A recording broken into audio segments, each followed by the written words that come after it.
How to change the name of your hotspot on iPhone. Hello guys, this is Atticus and welcome back to another tutorial video.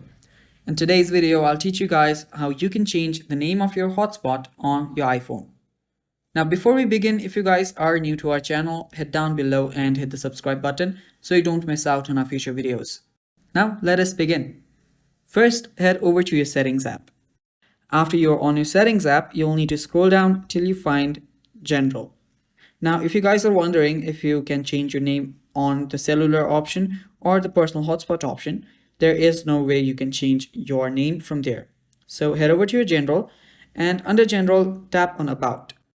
Now under about, you will see the name option on the top. So tap on name.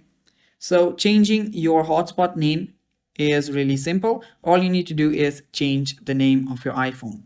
Now, whatever name you keep here will be displayed on your hotspot. So you can change your name here and just tap on done.